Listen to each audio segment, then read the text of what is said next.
The Elements of Friendship, Book 1, Harmony, by Amaris Vigeland. Chapter 13, The Way Back. Moondancer smiled broadly at Twilight, showing perfectly white teeth. She was an off-white mare with a swisting pale pink mane and tail, each marked by a pale purple streak. Her cueing mark was magenta, a crescent moon and two five-pointed stars on each flank. One, cloven pale purple hoof, was curled under a raised foreleg. You know, I find it odd that I'm about to do some Moondancer on this story. And this week's episode is all about her. Salutations, Twilight Sparkle, said Moondancer in her cultured, mid-pastoristic accent, not unlike Rarity's. Her pale blue eyes sparkled with something resembling joy, framed by long eyelashes. Did you like my present? Not particularly, Twilight replied curtly. I'm not the sort to accept bribes, and I wouldn't have expected you to sink so low. Well, Moondancer shrugged. It was a nice teddy bear. Maybe, but I'm not going to accept bribery, and I don't want to be friends with some pony who does it because he gives me gifts, or because he wants to use me to get onto Queen Celestia's inner circle. Moondancer flicked her mane, scowling slightly. Come on now, Twilight Sparkle. Give me some credit. Every time I've ever seen you, you've had your muzzle tilted to a book in the east or west castle courtyards, ignoring or outright pushing away other ponies, and thus even if you come down from your ivory tower, I only want you to get out and about, talk to ponies instead of reading about them. She turned her pale eyes to the mares who were with Twilight, appraising them as her eyes scanned them each, from fetlock to pole. So, are these the ponies from down inside the valley? The ones who on the wanted poster was you and Spiky? You don't get to call me that, Spike growled, folding his forearms. Twilight? Applejack asked, as he pointed at Moondancer. Who in the slime heel is this? She's a wannabe social climber from back in Canterlot. She's been trying to draw me away from my studies ever since I became Celestia's student. Her ears flattened as a sour look came across her face. As if being well-read is less important than kissing up to the well-connected. Moondancer, carefully composed look, did not falter, save perhaps for the slight pursing of lips. There is more to being life than being studious, dear Twilight. One does not get by in this world solely by one's own potential. It takes connections to become the greatest one can be. A pony can't just get by her connections alone, or she'll not be able to do something by herself, Twilight retaliated. Please, let us not argue, Twilight Sparkle. If we must raise our voices, let us take it outside. A sob from Sakura brought Twilight back into the audience chamber of the Marabara, and she felt a dark, horrible feeling welling up in her stomach. This was neither the time nor place to be having a tense discussion with a kiss-up from her past life at Canterlot. Her past life. Was she really so disconnected from that time already?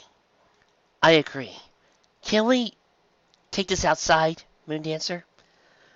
Moondancer trotted a few 5 paces ahead of Twilight and her comrades, once more passing down the grand hallway.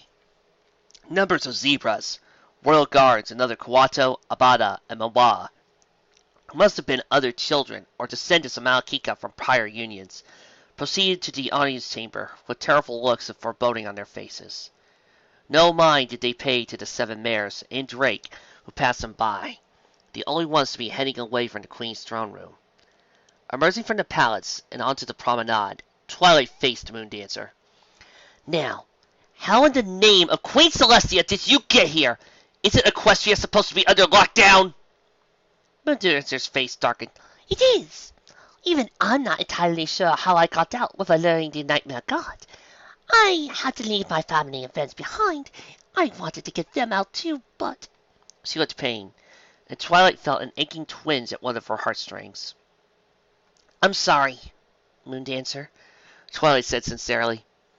The unicorn socialite gave Twilight a small, sad smile. Thank you, Twilight. It's nice to know that your heart has grown since Nightmare Moon's return. How did it happen? Twilight looked around at her friends, who each smiled at her, each in their own way. She beamed back at them and turned her eyes back to Moondancer. Queen Celestia told me to make friends, but Twilight let out a stupid smile. I really wanted to focus on taking down Nightmare Moon by looking at books. I let these ponies come along because I thought there was safety in numbers, and that would make looking for a solution in a book that much faster. But it looks like the elements of harmony don't work that way. It looks like... She gazed fondly upon her friends once again. It looks like friendship is magic. Rainbow Dash made a fake stretching sound and smirked. Ugh! Latest sound completely sappy, TS! Moondancer let out a giggle like crystal bells. Well, I suppose we'll have to be introduced, won't we? As each pony in question made her introductions to Moondancer, the Cantalorian gave a deep tilt of the head and a broad grin. After every pony knew each other's name, Moondancer approached the band and slowly batted her eyes. So, Pinkie Pie, you're the type of pony whom I would speak with if I wanted a party to end all parties. Twilight pulled her face and hoof, but Pinkie prompted gleefully and squealed, Absolutely, positively! But who would want a party to end all parties? Wouldn't that be a party so bad that no pony would ever want to party again because of how bad it was? Choosing to ignore Pinkie's continually rambling about how a really bad party could leave a bad taste in ponies' mouths for parties forevermore, Moondancer turned to give an endearing grin to Rarity. And I suppose that you, Rarity, are the type of pony to know if I would want to, say, a fancy new dress for a Pinkie Pie party. Rarity laughed nervously. Well, I don't like to brag, but I suppose my dress saddles are fine enough for a party amid the upper crust. Not a Pinkie Pie party, though. Those can be rather more informal. Ahem! Twilight cleared her throat testily. Moondancer, are there more pressing matters than getting more ponies for your window dressing? Moondancer's eyes widened marginally, before she began to scratch at the back of her head ruefully. Forgive me, Twilight Sparkle. I rather lost my head with all the perks I could see from, well, your friends. No wonder you were drawn to them. Or was it because Queen Celestia told you to? Moondancer, you wound me. Twilight retorted, I'll have you know. Slowing down, Twilight looked to her friends standing by the railing, overlooking the square in the middle of the royal ring, as he felt herself calming slightly at the sight of them. I'll have you know that I was admittedly furious to be so disposable. That's how I thought at the time. I wondered, how could friends possibly be the key to throwing down Nightmare Moon? But I didn't know a thing about the elements of harmony. Admittedly, I still don't know very much. So, I couldn't know that they were powered by... Twilight paused, waving a cloven hoof nonchalantly. Listen to me. I'm getting sidetracked by sentimentality. I mean, it's not like the elements of harmony are really powered by the magic of friendship. But it has to be, Twilight! Pinkie piped in. Isn't that what Queen Celestia told you about in that letter when her fiery birdie flew in just before we all went into the Everfree? Twilight scratched her stubbly chin. I suppose. That is true. All of it. Moondancer pressed, a look on her face bordering on horrified and impressed. You've actually been into the Everfree forest. For all that was worth, Twilight explained. We managed to acquire the elements, but not before Nightmare shattered them. Really? Moondancer asked, sounding immensely intrigued. There was an impish sparkle in her eyes. Can I see them? Twilight glanced around nervously. Not here, I don't think. Maybe somewhere more private. Perhaps a dining establishment in the inner ring, Verity asked tentatively. Works for me, Applejack said brightly. In short order, they were able to locate a plaza not too far from the royal ring, a canopy of wicker overhead to shield them from the morning sun's unrelenting rays. Twilight and her companions sat in a semicircle facing Moondancer, who turned a curious eye on Twilight's foreleg around Spike's midsection. You and your little dragon cub have Spotted, I see. Twilight nuzzled the drake warmly. We have. We almost drowned on our way out of Equestria, and I realized that I could never leave Spike alone in this world. I mean, I always cared for him. But when the thought came into my head that he might lose me, Twilight closed her eyes. I just couldn't stand it. Y'all sure have gone mighty close, Applejack commented with a faint smile. A little too close, maybe, Moondancer interjected. She continued, despite Twilight and Spike's glowers. Don't get me wrong. I'm happy for you two, really. But do you not think that Twilight may be overcompensating for her relative distance from Spike since she hatched him? Twilight and Spike looked at each other uncertainly. His claws clenched and unclenched as he prepared to place his arms around Twilight's nearest leg. Looking into Spike's eyes, Twilight could see the sheer adoration that he felt for her, and, in her own heart of hearts, Twilight realized she truly did love the little drake sitting in the crook of her forelegs. Perhaps not as obsessively as she made it out to be, but she nuzzled the drake nonetheless.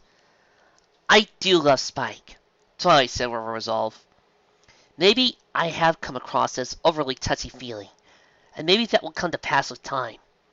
But what I do know is that I don't want to go back to what I was. Making friends has... She shook her head with a sad smile. What can I say? As cliché as it sounds, making friends has unlocked my heart. I didn't think there could be so many ponies who would like me for me, instead of just, well, you.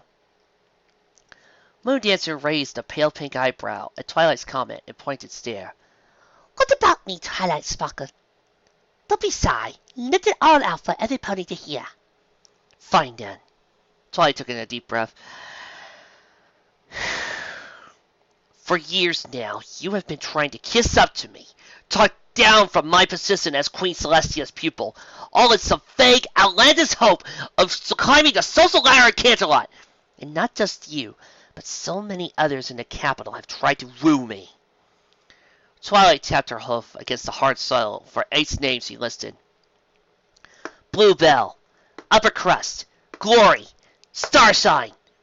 Forgive me, Moondancer, but I've been just too jaded by other ponies trying to rub elbows with Queen Celestia's protege to even consider adding another to the list.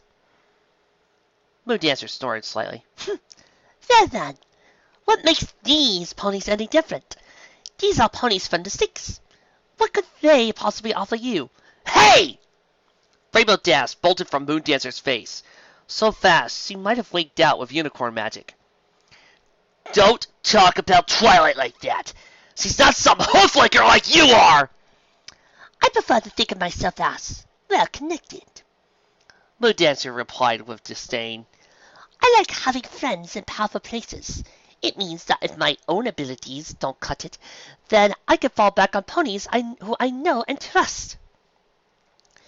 But what about centaurs? Pinky cut in. And zebras, and giraffes, and deers, and hippopotamuses. What? Moondancer narrowed her eyes in confusion. Twilight faced the pink earth pony.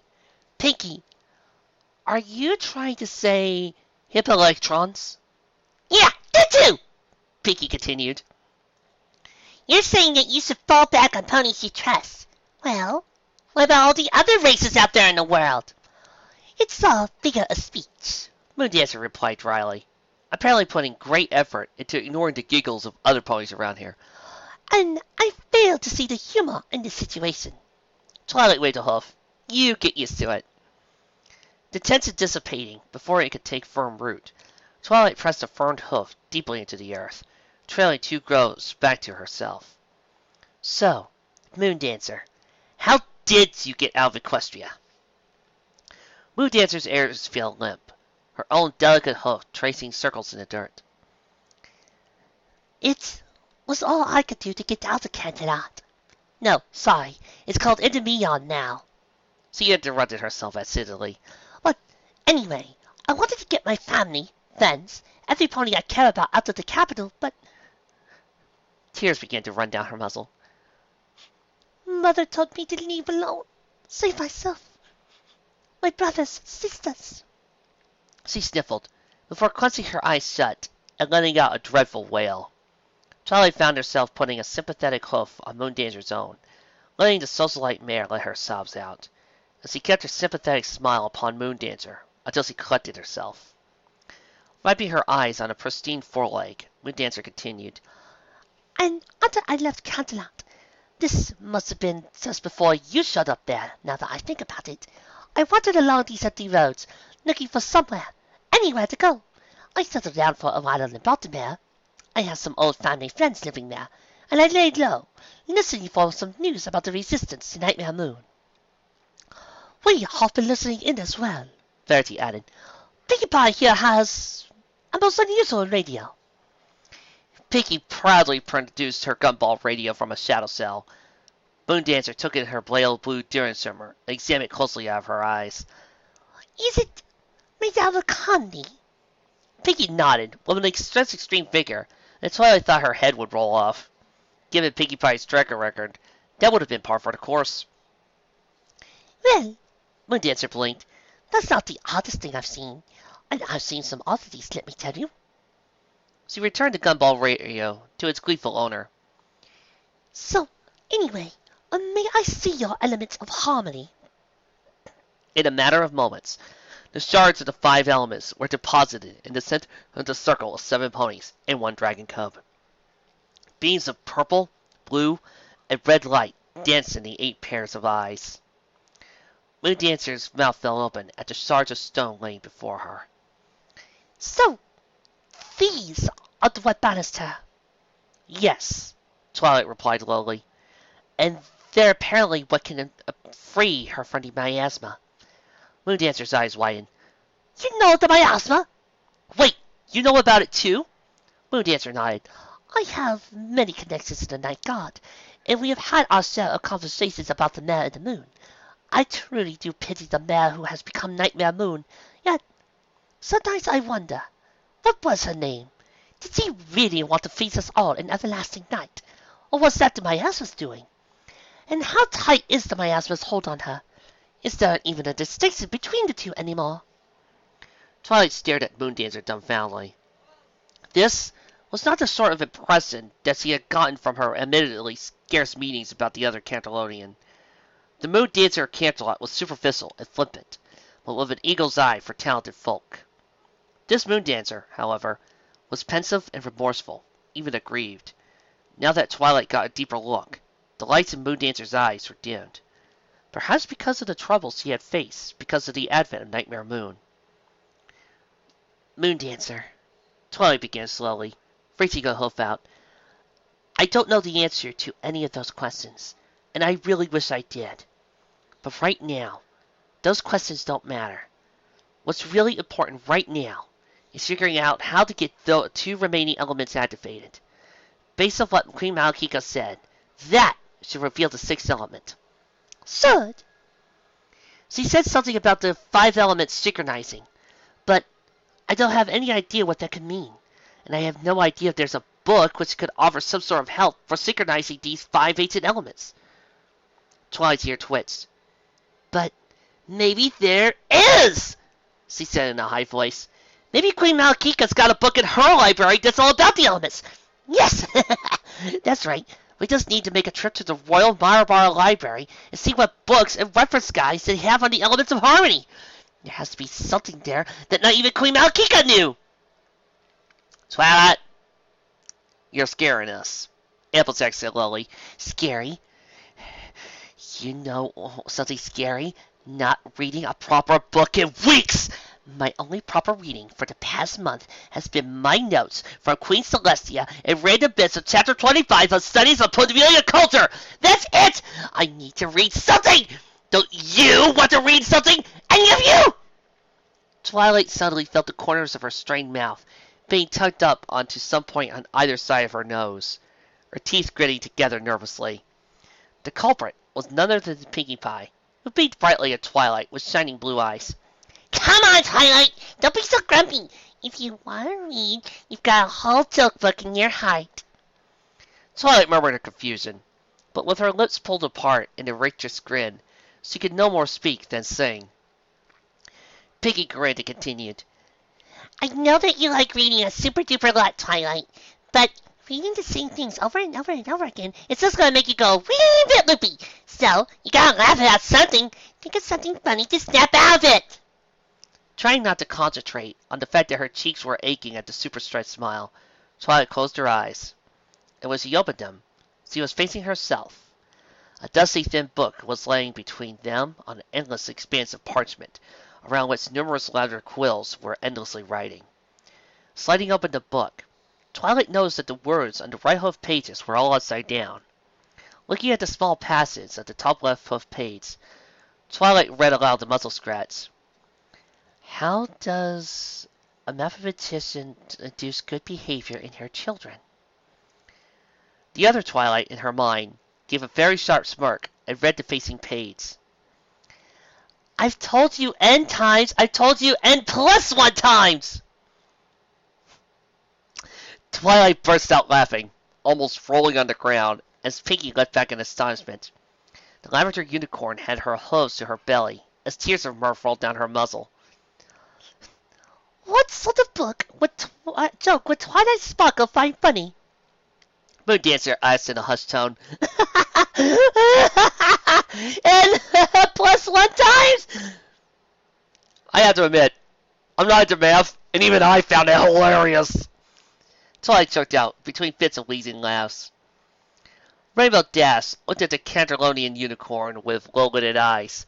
Apparently, an egghead joke. Taking in a deep breath, and still letting out an intermittent chuckle now and again, Twilight sat up, her posture looser, and her mane losing its raggedy edge. Thanks, Pinkie, she said with a soft smile. After everything we've been through, from Equestria to those Burgundian to Queen Malkika going to her geese, on top of not having read anything really new recently, I was thinking I was beginning to lose my nerve. All in a day's play, Twilight. Pinkie smiled back.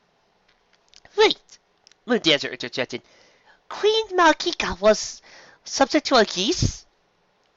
Twilight nodded darkly. To tell an apprentice of Queen Celestia everything she knew of the elements of harmony. If she didn't, she would never have died. Moondancer's eyes dimmed. That explains her longevity all this time. To think that Celestia has placed such safeguards to ensure the corrupted Queen of the Night's eventual downfall. But is it not callous of her to throw away the life of another sovereign so casually? How as you know? Rainbow Dash sneered. You weren't there a dozen gross years ago! Moondancer gave Rainbow Dash a defiant look. I may place my bets on horses other than myself, but I still fancy myself as being reasonably well read. As I understand it, the decision was made by Celestia only a day or so after having first met the then Princess Malkika. But speaking as a pony who has to foster her own little sister while her parents went on yearly celebrations of their wedding, Rarity cut in, even a single day could be tediously long.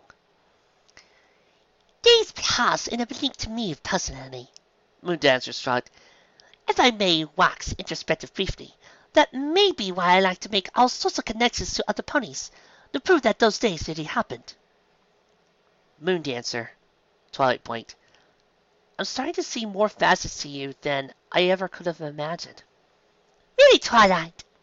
Moondancer said, switching on a dime from contemplative and introverted to altogether more familiar, magnetic expression, wearing the same integrating smile as she had when she first entered Queen Malkika's audience chamber.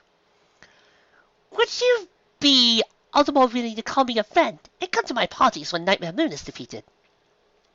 Twilight sighed. It was just too good to be true, wasn't it? We'll see. Maybe if I see some reason that does so involve perks from you. Moondancer's eyes narrowed impeccably. I suppose that's the best I can help for. Excuse me, Miss Moondancer, Fireside said softly. But would it be okay if you told us what happened after Baltimore? Yes, it's very okay, Moondancer replied, with a renewed sense of urgency, her eyes shining with a light that did not come from the elements of their hooves. Now, this is a matter that must be dealt with utmost haste after we're done talking here. While I was at Baltimore, I was approached by an old family friend, Sparkle. She told me the most peculiar thing about how Minotaur mazes work. Minotaur mazes? Applejack echoed. What the hell do Minotaurs got to do with this? I can get you to it, Wise Apple. Moondancer said shortly. Now, she told me that there was a reason that Minotaurs have allowed themselves to become so spread out across the world, into all their own little city-state stances of land no pony wants anymore, in abandoned change-leaf hives and the like, right? Most every pony nodded, either because they knew the information, or because they, this latter they, consisting solely of Rainbow Dash, trusted that every pony else had their facts straight. Unlike the most of the rest of the world, Minotaur souls not to have a centralized kingdom or country. Rather, dotted around the globe, along the edges of virtually every country or kingdom, or principality on Harmonia, were the labyrinth city-states of Minotaurs. Despite this incoherency, Minotaur still saw representation on the Cosmic Council alongside other great nations like Equestria, Magnesia, Salarabia, and Napon. Well, Moondancer continued, these Minotaurs have actually enchanted each of the mazes in each of their cities to allow for clever navigators to travel from one city to another within these mazes. For reals? Asked Rainbow Dash. Technically, it's for real, Rainbow Dash. Twilight replied curtly. Moondancer nodded shortly. Yes, it's for real, as your rube of a friend said so adequately. Don't call her a rube, Twilight hissed hotly. Moondancer cleared her throat, a slight glare crossing her features.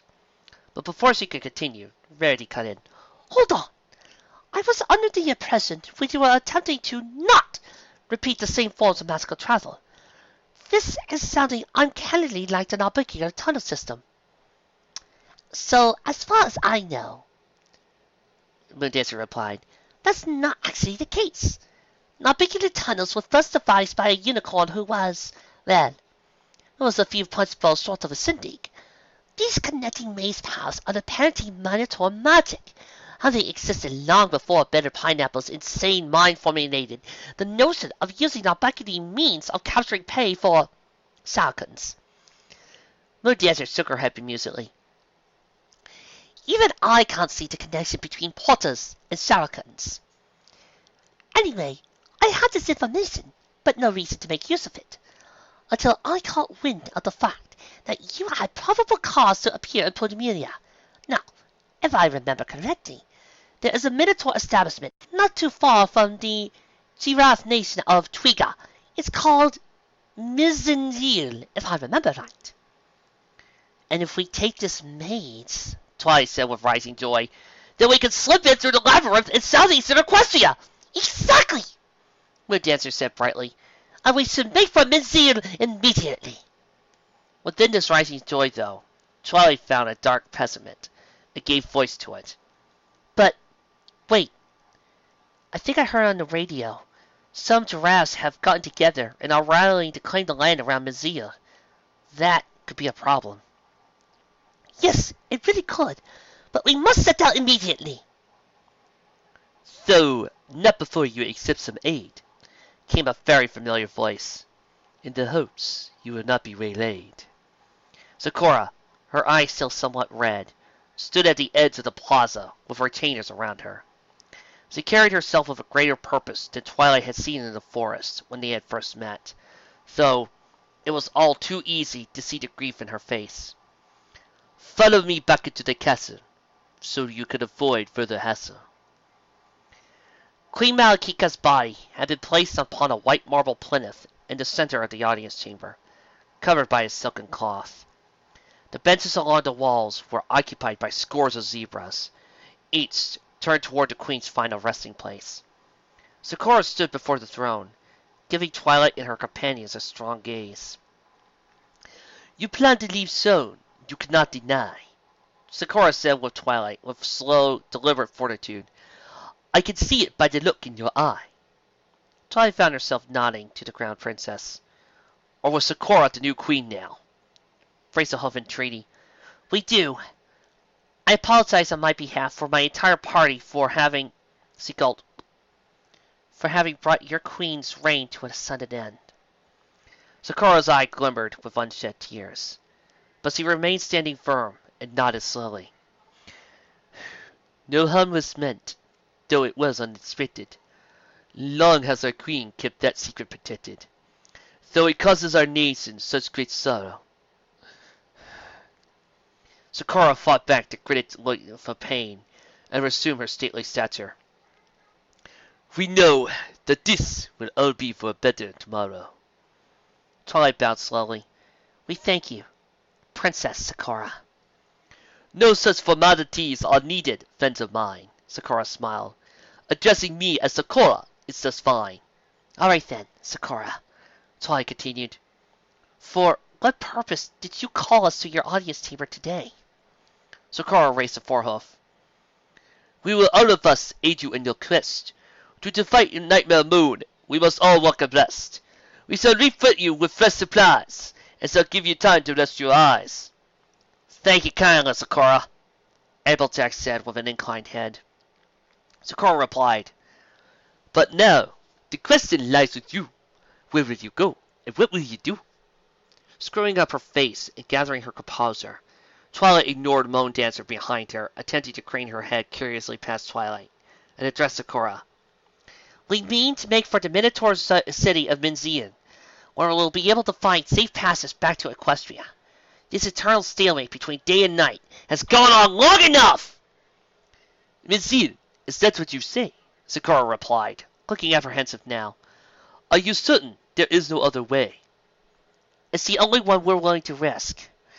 We're already issues at hoof with giraffe rebel cells along the border, but we're not entirely certain how to evade them if they are too close to the Minotaur city. So, we avoid the giraffes and pretend we hate zebras if we do run into them, Moondancer said impatiently. That will not be easy, for war may come soon, and the Minotaurs are close by, you dancer of the moon. In the middle of the conflict will the Minotaurs be, and I feel that long will not be such neutrality. The Zebra Queen's death will embolden the tower, for they'll feel that Azir has been depowered. Rainbow Dash growled in frustration, her wings flapping in the air as numerous zebras collectively gave her a cold, indignant glare. Stupid long necks! Are we going to have to be, like, invisible to sneak up on this measly place? Twilight's eyes sparkled, and an idea shot through her mind. Rainbow, you're a genius! Rainbow Dash puffed out her chest and smirked, pounding a hoof on her chest as she said, Well, of course I am. I am awesome, after all. The Cerulean's Pegasus chest deflated, and ears unflattening certainly, as he continued. So, how am I a genius? Twilight beamed around her friends, at Spike, at Sakura, and at Moondancer, each of them wearing expressions that were rather befuddled. Her lips parted to show a grin. Twilight stamped a hoof decisively on the marble floor. Take a good look in the mirror, girls, because we're going to disappear! Upon hearing of Twilight's declaration, the lot of them would be subjected to a chameleon spell, cast by Twilight herself. Sakura had begun to protest, saying it was simply too dangerous for them to place all their hopes on a single enchantment. Twilight began to raise her voice in turn, but another voice cut in, only that mildly surprised the lavender unicorn at this point. Miss Sakura, Twilight's no ordinary unicorn, Fireside had said with conviction, as he trotted up towards the zebra princess. She is not Queen Celestia's star pupil for nothing. She once lifted an Ursa Minor with her magic and gave it back to its mother. An Ursa Minor? I do not understand. I know little of these creatures of your land. Twilight quietly uttered two words in Udube. Nyotra Kueba. Sakura's eyes had widened, her jaw gaping as he declaimed to her in her native tongue, before quickly uttering a nonsense word that rhymed along with it. All about the audience chamber, numerous zebras began to stir, and conversed amongst one another in rapid clicking Udube. By their tone, they seemed similarly astonished by the implications of Twilight's status as a dramaturgical prodigy. Shaking her head lightly, Sakura then turned her gaze back to Twilight Sparkle. a new light in her eyes, and a bright smile on her muzzle. "Do you think you have tamed the star bear?" Sakura said to Twilight in a new way, "and bring some fresh hope into the air. So great I knew you to be. Truly, your great greatness was none known to me. With our blessings and provisions you will go, with the hopes that your prospects will grow." Twilight bowed her head lowly. "You honor us, Your Eminence." Sakura had seen to it that her handlers supplied the band with dried herbs and corked gourds filled with fresh water to be kept in their saddle cells, with the rest of their supplies, and only eaten when necessary. "How are our saddle cells holding so much, anyway?" Rainbow Dash asked, with furrowed eyebrows, raising a surly foreleg into her own deep saddle cell, watching it seem to disappear deeper than the cell should be. "It must be an undetectable extension enchantment by a narwhal pony." Twilight pondered around, as he placed her gourd between her own saddlebag and the copy of Studies of Ponyville Culture inside her shell. "It seems like the inside's been getting bigger the more we've been putting into them. But I'm sure there's a limit to how much we can carry in these. We'll have to get rid of things we don't need at some point." "Unfortunately," Moondancer cut in, "I didn't go to Equestria, so I have no such saddle cell. Would you kindly carry my supplies, Twilight? Oh, don't worry yourself, Twilight." She added a slight giggle at the sour look on Twilight's face. "I'll mark my supplies as mine, so I have no excuse to make off with yours." With a twinkle of her alicorn, Moondancer's dried herbs and water gourd each became marked with a half-moon emblem. Twilight narrowed her eyes at these marks. "Well, I suppose," she replied cautiously. "But do try to get a saddlebag of your own at the earliest convenience, bitte." "What dream of inconvenience, you Twilight Sparkle!" Moondancer said, with a sly grin that made Twilight wonder if she could trust the pink-made unicorn at her word. Sakura bade farewell at the edge of Nuese Nanuape, with crowds of zebras standing around in pale yellow cloaks, somber expressions on their faces. "The best of goodness and fortune to you and your people, Sakura," Twilight said, tears running down her muzzle. "My mother has reigned for nigh on a megagross years," replied the royal Kawato. "But do not allow yourself these tears. Her time to pass on has always to come, as it is for each of us, everyone. My time has come to take her place, and with hope I will march apace." "I know you can, Unagani." Twilight smiled, raised the foreleg to embrace Sakura, who returned to Chester. Passing back out to Kuipa into the savannah, Twilight and her band convened to discuss their immediate plan of action. "So, where exactly is this here museum place?" Applejack queried. "It's almost directly to the north from here," Twilight replied, pointing off to the north at their left. "The border to Twika is actually really close to the capital of Ponyville, only about 3 days' trot from here, but the desert is very sparse, with little shade, and in this perpetual daylight."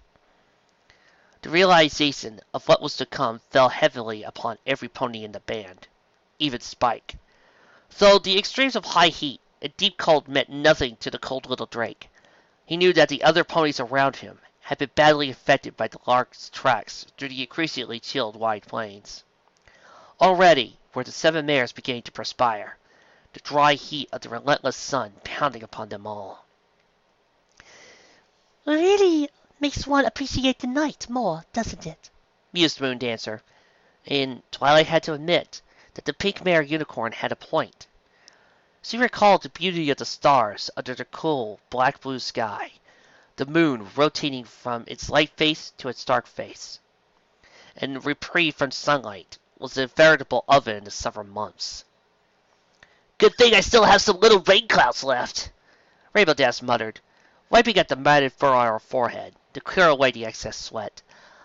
"I do believe that we will need to ensure that they are not holded by a single mare," Branty added. "We must only drink from our gourds if absolutely necessary, and so it is imperative that said rain clouds be used first." Twilight blinked at Rarity.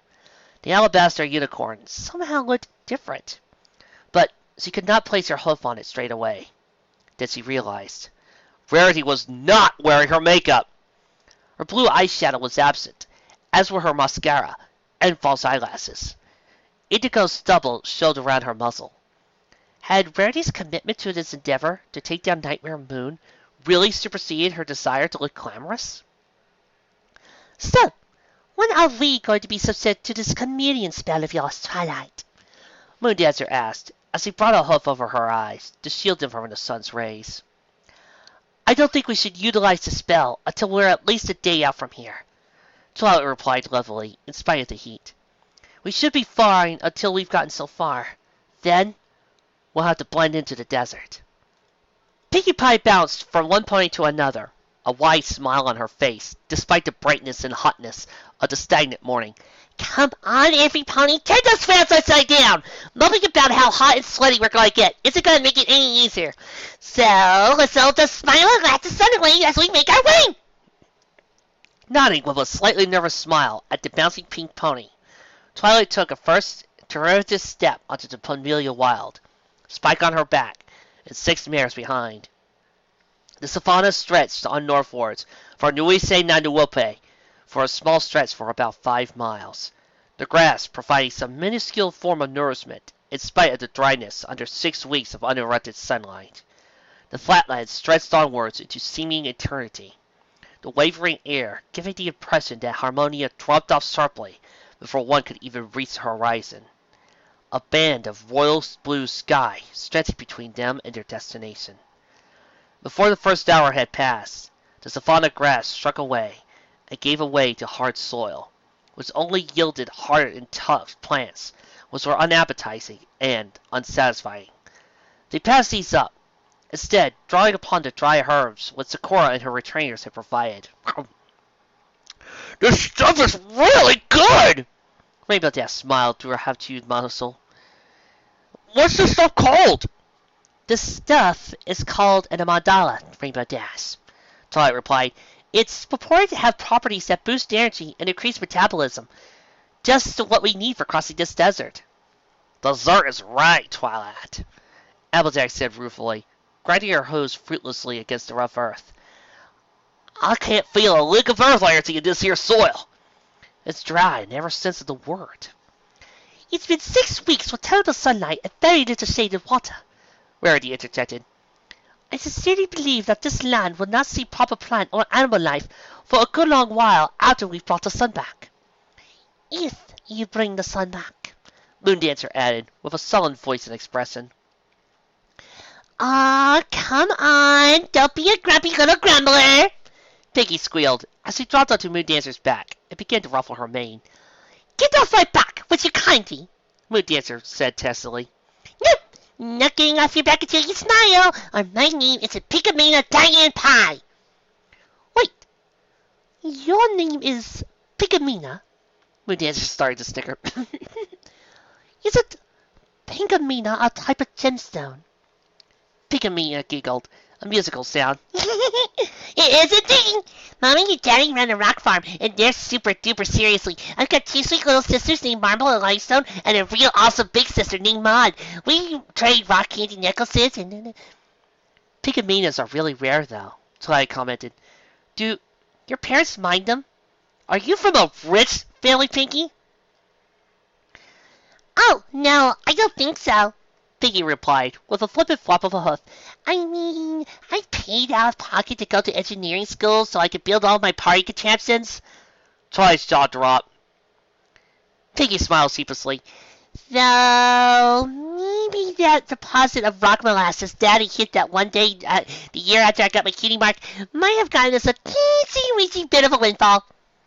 Wait, you mean you're related to the Pie Rock Molasses fortune, Pinky? Twilight gaped, before smacking her hoof against her own forehead. Pinkie Pie, why didn't I see that earlier? Pinky tittered. I guess I am. Have you heard of me before, Twilight? Isn't our rock molasses just the best? Indeed it is, Pickamina, replied Moondancer in a honey tone. I do believe my chefs have used pie rock molasses in our cakes and pies and gingerbread ponies. Gingerbread ponies? Picky squeaked, licking her lips eagerly. I haven't baked gingerbread in ages! We gotta bake them together back in Ponyville! Or perhaps in Catalan, where you can find more baking supplies for treats than you could possibly imagine. And, who knows, perhaps our friendship will lead to discounts in the future. Twilight cleared her throat sharply, and Moondancer smiled nervously, her ears flattening. Or perhaps not. Wait! Rock molasses? Rainbow Dash interjected. What sort of molasses is that? The sort that comes out of rocks, silly Dassy, Piggy beamed. I thought any pony would know that. I'm from Cloudsdale, a city in the clouds! All right! Piggy giggled, with a hope to her mouth. Swing! Off the subject of rock molasses, Twilight added with a sharp tone. Perhaps we should think about what we're going to do about sleep in this desert? Twilight's right, Applejack commented. There ain't no shade for miles and miles and miles, and that sun is sure is beating down on us like beating legs. She looked up into the sky with a huff over her eyes. I'm starting to wish I kept my hat with me instead of passing it off to Apple Bloom. Probably would have gotten old moldy under the sea, though, AJ. Rainbow Dash commented. I'll guess. Twilight? Fluttershy ventured cautiously. Yes, Fluttershy? You don't happen to know any shadow magic, do you? You know, to keep us from getting hit by so much sunlight. But if you don't, I'm sorry I asked. Don't be Fluttershy. It's a perfectly legitimate question to ask me right now. But no, I don't actually know any shadow magic. Queen Celestia was actually planning to get into that after the summer celebration, but sorry, I don't know it. No sweat, TS. Rainbow Dash smirked. Well, figuratively speaking, because we're all sweating all over, but hey, if you don't know it, you don't know it. No biggie. Not gonna lie, though. It could stand to be a little bit cooler out here. Not cool like me. That'd be impossible. But I mean, chillier! I get it, Rainbow Dash, Twilight said testily, before giving her own sly grin. But I do know some basic temperature modification spells. If I can modify a cooling spell so it stays around our group, we should be in business. Allow me, Twilight Sparkle, cut in Moondancer, her alicorn lighting up in her pale blue glimmer shimmer. A 10-hoof-high translucent bubble, matching the color of her magic, sparked into being around them, before dimming into nothing it came from. She gave her fellow Canterlonian a slight smirk. Well, if you please, Twilight.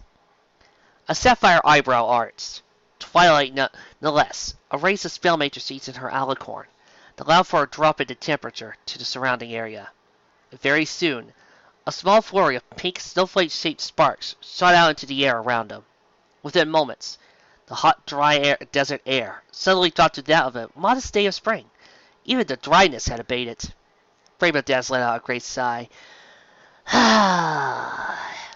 Now that is some air quality coolness.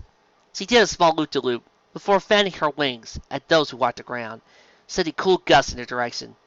Now my drinking clouds will evaporate as soon as I take them out of my bigger on the inside shadow cells. You're starting to sound like one of them radio infomercial types, Rainbow, Applejack snarked. Twilight smiled at the looks of relief and joy on the ponies' faces around her.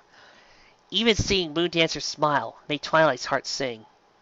Still, we'll have to pace ourselves, girls, Twilight warned. This cooling spell only lasts so long, and if we get too hot and sweaty, we'll only cut the spell shorter. It will need to be recast at a certain point to make sure we don't pass out in this desert, because if we do, no pony will ever find us. Despite Twilight's concerns, the presence of a cooling spell and an invisible bubble shield around them to hold cool in allowed for much easier travel against the hot Indurami desert. They sweated far less than they otherwise would have, which meant that their water lasted far longer. Rainbow Dash's drinking clouds, which had thus far lasted her a surprising month and a half, finally saw their expenditure by the end of their first day northwards from Nuise na Nuupe. Though the coolness finally definitely allowed for less water drinking, the clouds were very prefer a drinking rain by this point. Thusly, did Twilight and her companions switch to drinking from their water gourds. The water gourds themselves were hollowed out from Adeski gourds, which, also carried nutrients that aided in stamina to the drinker. The end of the first day brought the 8 to the edge of sandy dunes. Circling around, they found a shaded spot on the western side of the dunes, which surprisingly unoccupied by any sort of runabout creatures. Maybe this area is just too dry for anything to try and make a living, Twilight murmured. Maybe, Moondancer replied. But we'll have to make do here. Piggy squealed. We leave at first light? Most every pony snored at the absurdity of the notion, with only Moondancer not responding. You didn't laugh, so you take first once, Moondancer. Piggy giggled with a pointing hoof. Moondancer grumbled. In spite of Moondancer's grumblings, the first night in the Indulu-Mithi desert proved to be rather uneventful. Taking second watch herself to give the crabby socialite a bit of beauty rest, Twilight recast the cooling spell as he felt the boiling desert air start to overtake the magically chilled bubble. Once every pony had awakened, a small breakfast was had of an amadala and a swig of Adikieski gourd water, each before Twilight cleared her throat for every pony's attention. Okay, every pony, we should be coming up on the disputed territory pretty soon. Why at tarnation is this land all being disputed? It's all sand! I'm not entirely sure myself, Applejack. I didn't realize until recently that the Minotaur Series near the borders of Tweeka and Ponyville was near, well, this disputed territory. If I had to guess, I'd say that there's some old ruins buried under these dunes that hold value to zebras and to certain giraffes as well. I'm waiting for the movie, Rainbow Dash commented dryly. Well, it'll probably be a talkie by the time they get around to making it. But in any case, this land is definitely a dispute. So we don't want to cross paths with any giraffes we see. Some may be friendly, but we can't take that risk. And we can't chance it that they might not see us because of a mirage. So I'll be casting a chameleon charm on each of us. How long should it last us? Verity questioned. A day, maybe. But I can't guarantee that. So, who's first? Applejack raised a hoof, and she strode toward Twilight, whose alicorn began to glow pink. Whoa! Wait a minute! Hold everything! Rainbow Dash worried out. Why do we even need to do this? Can't Moondancer, wig us all out to get there right away? Moondancer rubbed a foreleg ruefully. I didn't wink out from Menzil. I walked. You walked? Yes. It took me 3 days, but I made it. We must have gotten around here about the same time. I would have presented myself before Queen Malakika's explanation. But I simply had to spruce up. A man must look her best in domiciles of others. She gave Rarity a pointed glance, taking her unruly amethyst mane at Grubbly's stifle. Rarity flushed.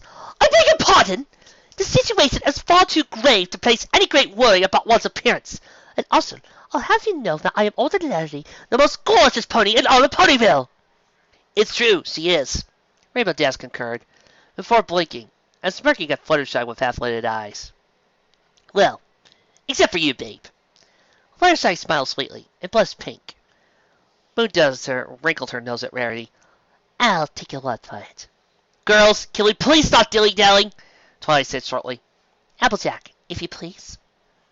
Bowing her head, Applejack felt Twilight gently wrap her glowing alicorn on her forehead. She heard gasps and oohs and ahs around her, in addition to feeling the cold water running down her head and up her barrel. Opening her eyes, she looked down at her hooves, or rather, at the sandy curve of the gap between the dunes. She could still faintly make out the shape of her own hooves, but only as she squinted slightly. She was not truly invisible, but it was as though the Ponyville had become a large pony-shaped chameleon, as the spell's name implied. Beside Applejack, Twilight had already done her job at chameleonizing Spike and Rarity. Spike's eyes glittered fearfully as he watched Rarity's body seemingly fade away into nothing, but her bear-like voice brought delighted joy back into his slitted eyes. Next came Pinkie Pie, barely being able to sit still long enough for Twilight to cast a spell on her. Such was the party pony's excitement at being near to invisible as he ever be. Last came Fluttershy, Moondancer, and Rainbow Dash, the latter of whom looked distinctly ruffled at the notion of being unseen. This is like the exact opposite of being a rainbow, grumbled a certain cerulean Pegasus as he examined her nearly unseeable tail. Well, we'll have to deal with not being able to see ourselves for each other right now, Rainbow Dash, Twilight said curtly. Now, Pinkie Pie, we... Twilight blinked. Pinkie Pie was nowhere to be seen. Her trained eyes could make out the faint outlines of every pony around her, including Spike. But Pinkie Pie? It was though she vanished into thin air. Pinkie? A great weight flumped onto Twilight's back, and a pair of feathery, fuzzy somethings dropped over her eyes, blocking sunlight. Guess who? Came Pinkie Pie's sing-song annotations. Let me guess, Twilight said, with a falsely inquisitive tone and a barely concealed smile. Is it Spitfire? Nope. Is it Fluttershy? Not even close. Wait, I think I know, but it's on the tip of my tongue. Yes? Oh, for the stars, Twilight! Moondancer snapped. We don't have time for these games. Is it Pinkie Pie? Ding, ding, ding, ding, ding. Pinkie flipped off from Twilight's back, seemingly hovering by the din of her Pegasus heritage, and rearing up in joy and landing.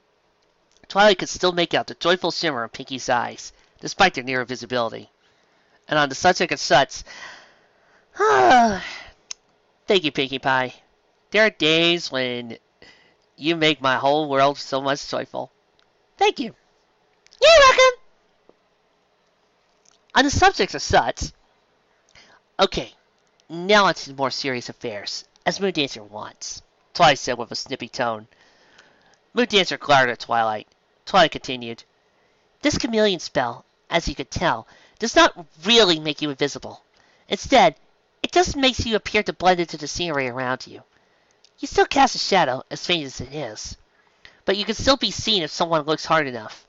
Also, your shadow cells might be camouflaged as well, but if you take them off, the chameleon spell will wear off on them, as with anything inside them. So, we still have to be cautious.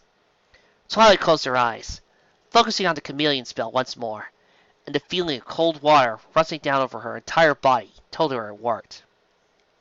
A quick once-over confirmed this feeling, and Twilight turned to face her band. Okay, every pony, onwards and northwards! She faced Spike, who was standing beside Rarity. Spike? Okay, Mom! He said brightly, climbing up onto Twilight's tail and onto her back. And with a smile, they were off. Without Moondancer's bubble shield and Twilight's cooling air, the chameleon spell would have proved to be an inhibitor to their progress. A slight shift in the temperature could be noticed as the sun's rays were more readily absorbed by the sandy coloration of their backs. It was not much of a difference, but it would have been utterly debilitating otherwise. Per Twilight's warnings, they took cautions when it came to removing anything from their shadow cells. Any dry herbs that were removed were to be eaten completely, so any reservations that any pony had about sharing food with some pony else were to be withheld. Thankfully, the water gourds would not show when placed back into the shadow cell, as it was camouflaged by the exterior of the shells, showing the desert stretching off into the horizon. Rainbow Dash's eyes lit up. A green, bulging plant with yellow and pink flowers appeared in the distance. Sweet! A cactus! These store water in them! Now we don't have to waste any herbs or gourds! She darted toward it. Or would have, were she not caught in Twilight's swimmer shimmer. Rainbow Dash! Wait! That's a peyote cactus! Moondancer recoiled, but Rainbow Dash merely scowled. What about peyote cactuses? Peyote cacti, Twilight corrected, are hallucinogenic. If you were to eat it, you would see all sorts of weird things. It might make you think we're out in the middle of the ocean, or that we're all on fire, or make you see giant friendly mushrooms. Yeah, I'm with Twilight, Rainbow Dash. I know this one guy who drank some cactus juice. It wasn't pretty. It's a giant mushroom! Maybe it's friendly! Yeah, it wasn't pretty. And believe me, mental impairment is not what any of us want right now. Rainbow Dash gave the suspect cactus another glance, much more wary this time, with flat ears. She flapped back from it and alighted beside Fluttershy. Well, at least it has good taste with its flower colors. Continuing on, They decided to avoid any further plant life they came upon in this otherwise desolate landscape. Overhead, some clouds appeared to taunt them by drifting close to the sun, but never quite obscuring it. The sand dunes occasionally gave way to patches of dry soil, which Applejack found just as desolate and impotent as the earth beyond the savannah. It was long and tedious, though Pinkie Pie did take great enjoyment in taking tumbles down the sand dunes, and her friends sometimes joined her in such. Moondancer made a point to avoid such behavior, watching with disdain and impatience. A dark pinnacle appeared on the horizon about 2 hours after the incident with the peyote cactus, wavering in the desert heat. "That's it!" declared Moondancer triumphantly. "That's Mizia, the Ponyville city of Minotaurs!" "It looks pretty far," Butterside breathed. "It's big." "That's because it's built inside of a delicate changeling hive," Twilight explained. "Changelings!" Rarity shuddered. Ugh. "I didn't think there were still hives left in the world." "There aren't. Changelings have gone extinct over 2,000 years ago. Their hive mounds have been largely repurposed, if not outright demolished." "What the hey are changelings anyway?" asked Rainbow Dash. "I mean, "I've heard about them, here and there," changelings interjected Moondancer. were a race of pony-shaped insect creatures that could shapeshift and leech off of love. I can only imagine what life must have been like when they still lived. Loved ones may or may not have been replaced by changelings, feeding off your love for them until you were left up a dry-shaped husk, ready to be converted into another drum for the hive. Ugh," she shivered, even though the cooling spell needed to be recast.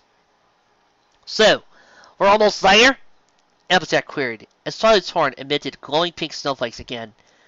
"With any luck, we should reach it before the end of tomorrow," replied the laboratory unicorn. "And without running into any angry giraffes?" Spike asked. Twilight nodded forebodingly. "Yes, without running into any angry giraffes, Spike." Coming to a rest stop atop a dune with a friendly cast cooling spell, Twilight decided to take first watch, so she could recast the spell again before switching out for second watch.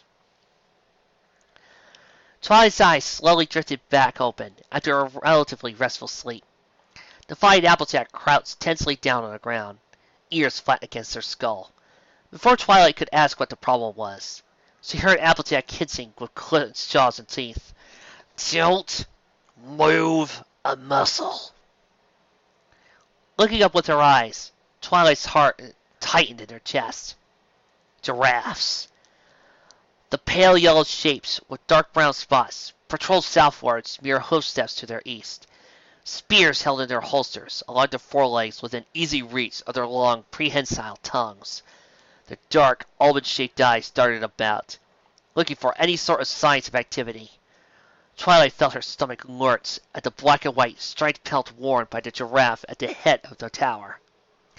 Twilight and Applejack kept their eyes on the pack of giraffes for several minutes, although they were certain that the tower would not turn and note their persistence. When they quickly awakened their companions and told them to move quickly to the northern side of the dune in tough tones. "What's the situation, TS, AJ?" Rainbow Dash asked. "We almost got spotted by a tower of giraffes," explained Applejack. "If it weren't for this here camouflage, we wouldn't have woken up. We would have been pony-lapped, or worse." "Looks like you really think they're bacon, Twilight," Pinkie Pie banged with a tight hug around Twilight's barrel. Twilight smiled at the pink pony cheek to cheek with her. "I wouldn't have thought of this if it were not for Rainbow Dash."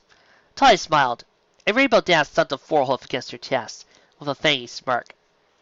Pinkie reached out one of her forelegs to loop around Rainbow Dash's barrel as well, hugging the laboratory unicorn and Cerulean Pegasus close to her with a bright grin. Pressing on towards Mizia after that near miss with the giraffe platoon proved to be of higher tension than that day before. More giraffes could be hidden by heat ripples in the distance, and Twilight's band would probably not know until it was already too late. Twilight tried not to think about that pelt that Giraffe was wearing. She tried not to think about what she and the others could find as they closed in on their destination. She tried not to think about the idea that something as gruesome and unthinkable as murder could still exist in the world. Other giraffe patrols did come within their peripherals, but off in the distance to either east or west, some armed with spears and others with bows and arrows. There were always at least one giraffe who wore a zebra pelt on his or her back. Twilight never personally met any giraffes, but she knew they were not typically given to violence, much like most sapient races on Harmonia.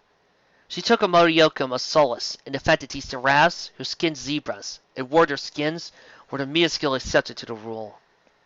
Much to their relief, no further giraffe patrols came within a furlong of the band for the rest of the day, and when they came within a mile's distance of the miles-high hive mound that contained Benzil, Twilight brought them to a halt. "We're just about there. I have reservations about this, but I feel that we're near enough to the Minotaur city that I feel comfortable removing the chameleon charm." "Only do this if you feel comfortable doing it, Sugarcube," Applejack replied. Twilight paused, thinking twice.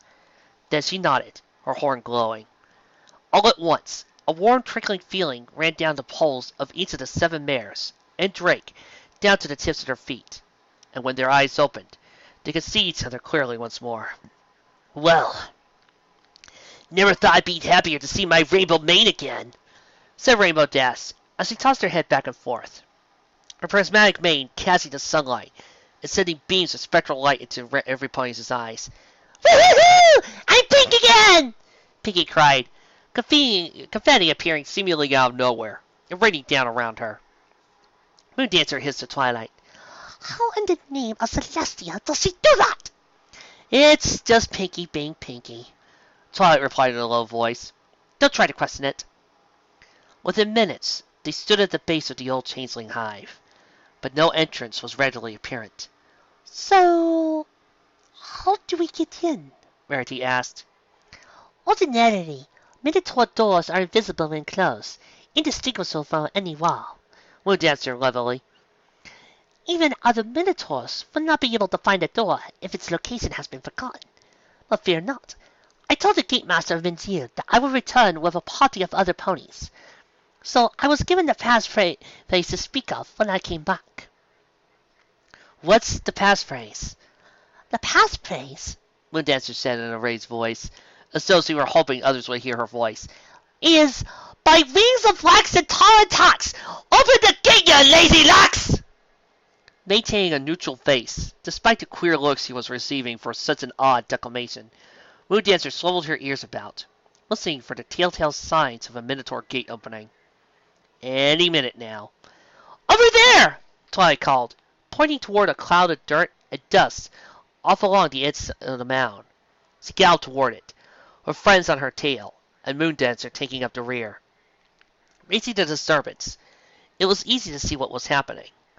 A large section of wall was receding in a perfect square wide enough for 6 ponies to walk abreast, revealing not crumbling earth, but smooth stone. It then recessed into the floor, revealing a hall lit by many bright torches. Standing in the middle of the hall into the mound was a Minotaur. Fluttershy hid timidly behind Rainbow Dash. Like all Minotaurs, he had the torso of a gorilla, burly and formidable, and the hindquarters of the head of a bull. He rested the great weight of his chiseled torso on his knuckles, breathing heavily through wide nostrils. His sharply pointed horns graced the hoof of all, but his eyes were surprisingly soft as he turned them on the mares waiting at the doorstep. "Well, you certainly got back here in a hurry," he said in a thick Jubei accent. "Welcome back to Benzil, little unicorn. Into your fence and welcome. My name is Equestria, and I'm going to be your guide in hereabouts." I'm afraid, Moondancer said, stepping abruptly to the front of the band, that we have no time for pleasantries in Kunzi. We simply must pass through the base into the labyrinth immediately. Ikuzi gave a slow, solemn nod. "I see. That's good. You are wanting to get back home quickly. That's good. Your old people need you. Perhaps you could visit after you're taking your problem." Twilight gave a slow nod and a tentative smile. "We'll see what we can do, Mr. Ikuzi." Ikuzi offered a soft smile, turning halfway down toward the tunnel. "You are following me." He pawed at the ground with a gray cloven hoof, before he started down the torchlit corridor at a brisk but easy pace. The 7 mares followed him, it slid back as the wall slid back up into the palace behind him. After such time as the never-ending daylight, to be so abruptly thrust into an earthen environment such as this was darkening almost to the point of blindness. Their eyes adapted surprisingly quickly, though, perhaps because some Minotaur magic was in the air. All about there was a scent of earth, and not a speck of dust was in the air. As they entered deeper into Mizine, passing a large sign that surely named the city-state and the date of its foundation, the torches on their brackets became flanked with walls of greenery. Shrubs, bushes, vines, and leaves grew out from the walls, coupled with the branching hallways breaking off into the left and right.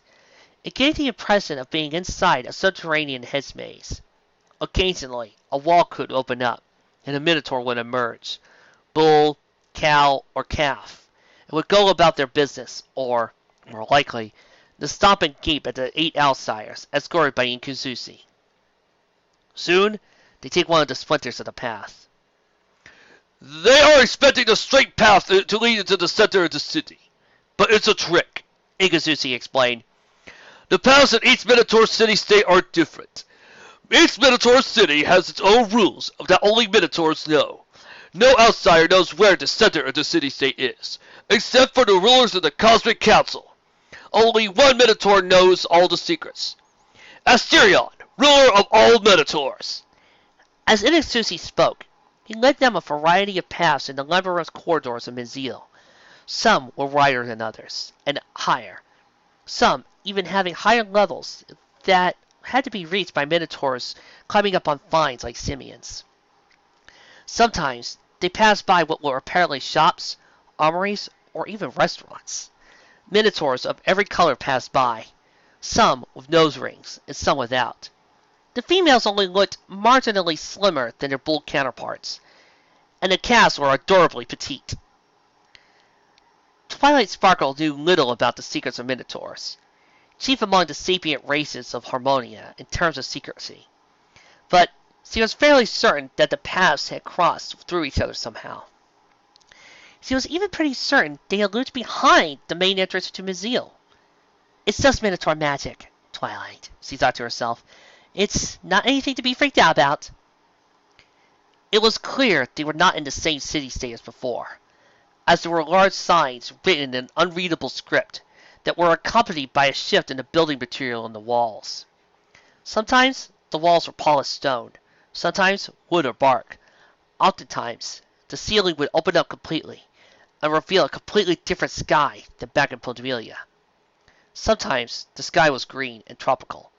Other times it was clear and blue and showed Quillen soaring overhead. In a corridor of tree trunks stacked side by side, Inkuzushi came to a halt beneath a sunset sky, and Twilight nearly trotted on his swishing tail as she herself stopped. Inkuzushi scratched his chin. Perhaps we should have been making a left turn at Ono Sushi. What? Rainbow Dash shouted. Are you saying we're lost? But Inkuzushi laughed heartily. Ha ha ha ha ha! It's just a joke. Blue-winged pony needs to laugh at joke. Already, Pinky was rolling on the ground, laughing her guts out, which prompted another laugh from the ebony Minotaur at her emphatic laughter. Gradually, the remaining members of the band, once more excepting Moondancer, broke down into peals of laughter themselves. The laughing slowed down awkwardly, leaving thus empty sighs in the air. We are soon to be getting to Labyrinth, Inkuzushi said, with a heavy air of seriousness. You are all welcome back to Minotaur cities. However, whenever you find it, let's just say word of Minotaur Fellowship, and you will be welcome back in. He told them the secret word of Minotaur Fellowship, and he told them it was told to them only in good faith, that they never shared the language of Minotaurs without any outsiders. They were not to let anyone else know this word who was not a Minotaur, or it would be a sign of broken trust. As they passed through an archway leading from a sunset corridor of tree trunks into a familiar night sky, with an ominous crescent moon hanging overhead, they knew they were in Ponyville no longer. They were no more on the way back. They were now back home in Equestria. Alright, let's go get those elements and do this thing! Leroy! seconds!